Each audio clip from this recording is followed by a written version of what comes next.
بسم اللہ الرحمن الرحیم الحمد للہ رب العالمین۔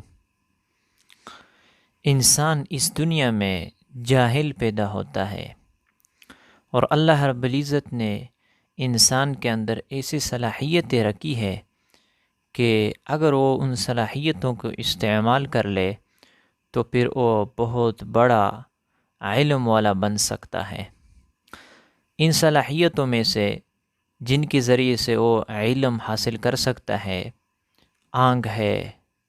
مشاہدہ کر کے وہ علم حاصل کر سکتا ہے،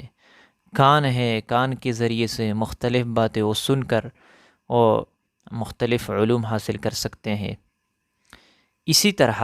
اللہ رب العزت نے انسان کو عقل کی نعمت سے نوازا ہے۔ اگر وہ اس عقل کو استعمال کر لے تو اس کے ذریعے سے وہ بہت بڑے بڑے علوم حاصل کر سکتے ہیں، لیکن اگر وہ صرف اس عقل پر اکتفا کر لے اور اس کو سب کچھ سمجھے کہ میں عقل کے ذریعے سے وہاں تک پہنچ سکتا ہوں جہاں تک کوئی بھی نہیں پہنچ سکتا، تو یہ عقل بعض دفعہ انسان کو دھوکے میں بھی مبتلا کر سکتے ہیں۔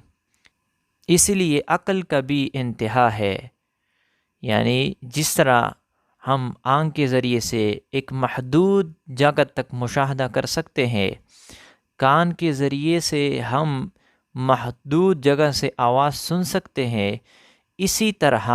عقل کے ذریعے بھی انسان محدود سوچ کر سکتا ہے، کیونکہ انسان کے جو عقل کا دائرہ ہے وہ بھی محدود ہے، وہ اپنے حد سے آگے تجاوز نہیں کر سکتے، اس لیے عقل کا بھی حد ہے۔ اگر انسان اس عقل کو سب کچھ سمجھے تو پھر یہ دھوکے میں مبتلا ہو سکتے ہیں اور بہت بڑا نقصان کر سکتا ہے۔ اسی لیے عقل کے بعد علم کا جو تیسرا ذریعہ ہے وہ وحی ہے۔ جہاں سے عقل کی انتہا ہوتی ہے، وحی کا وہاں سے ابتدا ہوتی ہے، تو عقل بھی وہاں تک رسائی نہیں کر سکتے جہاں سے وحی کی ابتدا ہوتی ہے۔ اس لیے قرآن میں اللہ رب العزت نے جو ہمیں مختلف چیزیں بتائی ہے، جو ہدایات دی ہے اور مختلف ارشادات ہے، جہاں تک ہمارے عقل رسائی کر سکتی ہے ہم وہاں تک عقل کو استعمال کریں گے، لیکن اگر کوئی حکم، کوئی بات ہمارے عقل میں نہیں آتی، ہماری سمجھ میں نہیں آتی، تو ہم یہ نہیں کہیں گے کہ یہ بات غلط ہے، نہیں، بلکہ ہم یہ سمجھیں گے کہ ہمارے عقل یہاں تک محدود ہے، اس کے بعد ہمارے عقل کام نہیں کرتے۔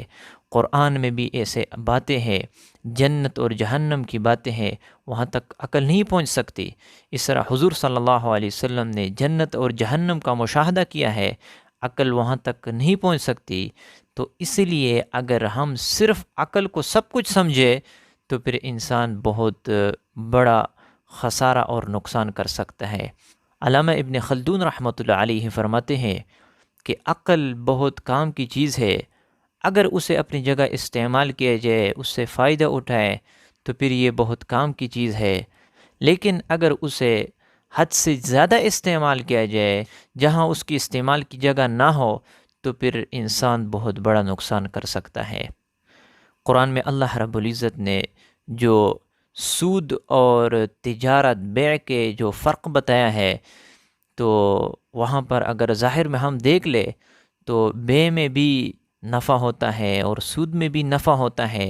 لیکن احل اللہ البیع وحرم الربا، اللہ رب العزت نے بیع کو جائز فرمایا ہے اور سود کو حرام فرمایا ہے۔ ظاہری اعتبار سے اگر ہم دیکھ لیں تو دونوں میں نفع ہے، لیکن اللہ رب العزت نے جب فرمایا کہ احل اللہ البیع وحرم الربا، کہ ہم نے بیع کو حلال کیا اور سود کو حرام کیا، تو وہاں پر اگر ہم عقل کے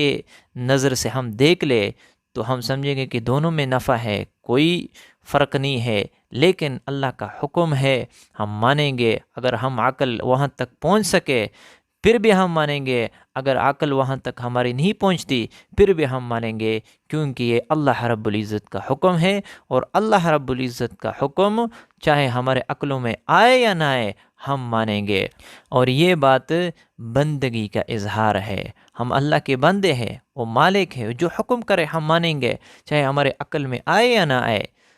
تو مقصود کلام کا مقصود یہ ہے کہ اگر ہم صرف عقل کو سب کچھ سمجھے تو پھر انسان بہت بڑا نقصان کر سکتے ہیں، لیکن اگر عقل کا استعمال اس کی اپنی جگہ میں اس کی استعمال کی جائے تو انسان بہت کچھ حاصل کر سکتے ہیں۔ اس طرح ہم دیکھتے ہیں دنیا کے اندر ہم عقل کے ذریعے سے بہت کچھ، جہاز تک انسان پہنچ چکا ہے اور چاند تک انسان پہنچ چکا ہے۔